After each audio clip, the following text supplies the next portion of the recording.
The financial industry also exerts its influence in a more subtle way, one that most Americans don't know about. It has corrupted the study of economics itself. Deregulation had tremendous financial and intellectual support because people argued it for their own benefit. The economics profession was the main source of that illusion. Since the 1980s, academic economists have been major advocates of deregulation and played powerful roles in shaping U.S. government policy. Very few of these economic experts warned about the crisis. And even after the crisis, many of them opposed reform.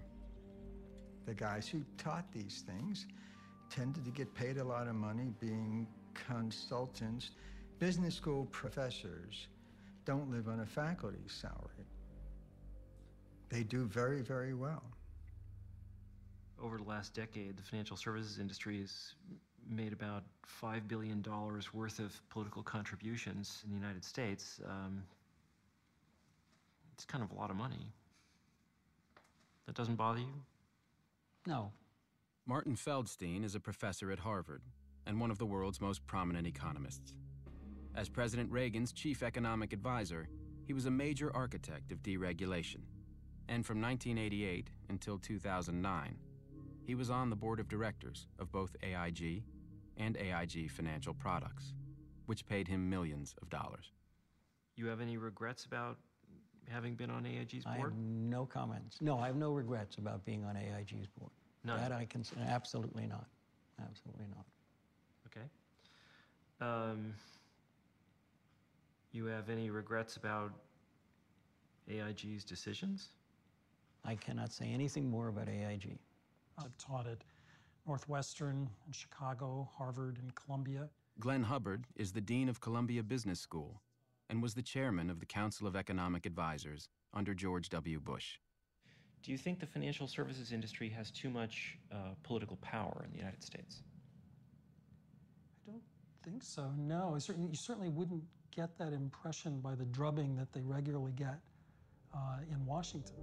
Many prominent academics quietly make fortunes while helping the financial industry shape public debate and government policy.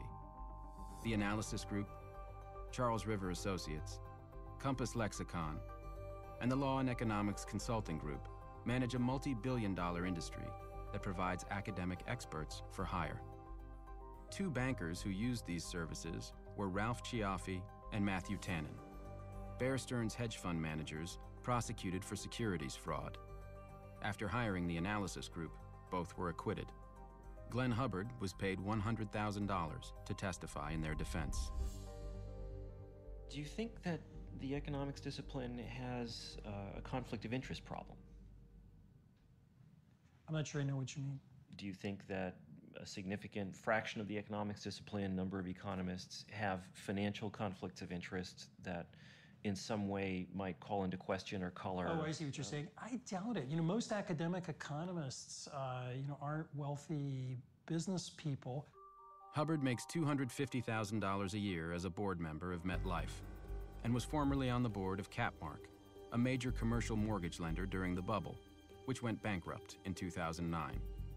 He has also advised Nomura Securities, KKR Financial Corporation, and many other financial firms. Laura Tyson, who declined to be interviewed for this film, is a professor at the University of California, Berkeley. She was the chair of the Council of Economic Advisors and then director of the National Economic Council in the Clinton administration. Shortly after leaving government, she joined the board of Morgan Stanley, which pays her $350,000 a year. Ruth Simmons, the president of Brown University, makes over $300,000 a year on the board of Goldman Sachs. Larry Summers, who as Treasury Secretary played a critical role in the deregulation of derivatives, became president of Harvard in 2001. While at Harvard, he made millions consulting to hedge funds and millions more in speaking fees, much of it from investment banks. According to his federal disclosure report, Summers' net worth is between $16.5 million and $39.5 million. Frederick Mishkin, who returned to Columbia Business School after leaving the Federal Reserve, reported on his federal disclosure report that his net worth was between $6 million and $17 million. In 2006, you co-authored a study of Iceland's financial system. Right. Iceland is also an advanced country with excellent institutions, low corruption, rule of law.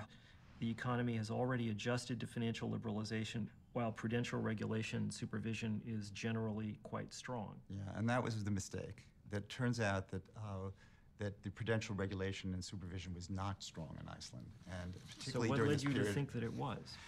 I think that you're going with the information you had, and generally the view was that Iceland had very good institutions. It was a very advanced country. Who told you that? What kind of research did you do? You talk to people. You have faith in the central bank, which actually did fall down on the job. Clearly, why do you have faith in a central bank? Well, that faith because you go with the information you have. How much were you paid to write it? I was paid. I think the number was. It's public information.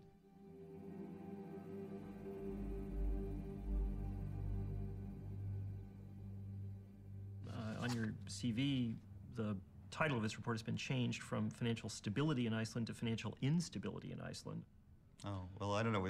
Whatever it is the thing. If it's a typo, there's a typo. I think what should be publicly available is whenever anybody does research on a topic that they disclose if they have any financial conflict with that research. But if I recall, there is no policy to that effect. I can't imagine anybody not doing that. In terms of putting it in a paper, there would be significant professional sanction for failure to do that. I didn't see any place in the study where you indicated that you had been paid by the Icelandic Chamber of Commerce to produce it. No, I don't, Okay. Richard Portis, the most famous economist in Britain and a professor at London Business School, was also commissioned by the Icelandic Chamber of Commerce in 2007 to write a report which praised the Icelandic financial sector. The banks themselves are highly liquid. They've actually made money on the fall of the Icelandic krona. These are strong banks. Their funding, their market funding is assured for the coming year. These are well-run banks. Richard, thank you so much. Like Mishkin, Portis's report didn't disclose his payment from the Icelandic Chamber of Commerce. Does Harvard require disclosures of financial conflict of interest in publications? Not to my knowledge. Do you require people to report the compensation they've received from outside activities? No. Don't you think that's a problem? I don't see why. Martin Feldstein being on the board of AIG, Laura Tyson going on the board of Morgan Stanley, Larry Summers making $10 million a year consulting to financial services firms. Irrelevant. Yeah, basically irrelevant. You've written a very large number of articles about a very wide array of subjects. You never saw fit to investigate the risks of unregulated credit default swaps? I never did. Same question with regard to executive compensation, the regulation of corporate governance, the effect of political contributions. I don't know that I would have anything to add to those discussions. I'm looking at your resume now. It looks to me as if the majority of your outside activities are consulting and directorship arrangements with the financial services industry.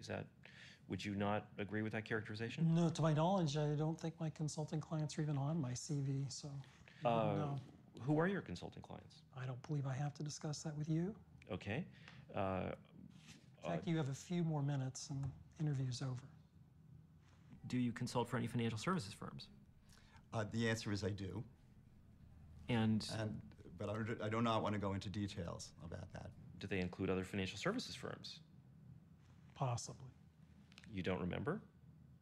This isn't a deposition, sir. I was polite enough to give you time. Foolishly, I now see, but you have 3 more minutes. Give it your best shot.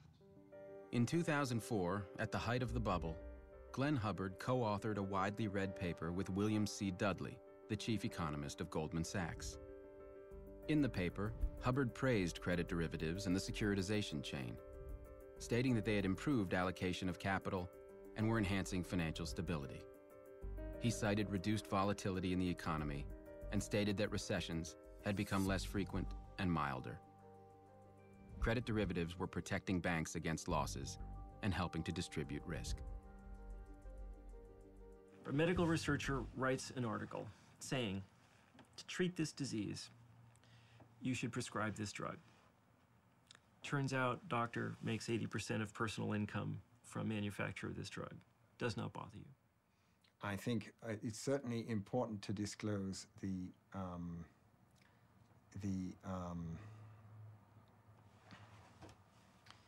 well, I think that's also a little different from cases that we're talking about here because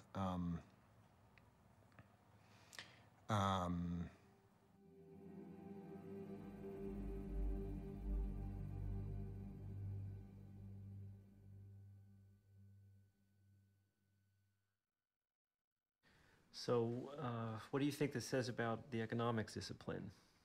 Well, I mean, it has no relevance to anything, really. And indeed, I think it's a part of the, it's an important part of the problem.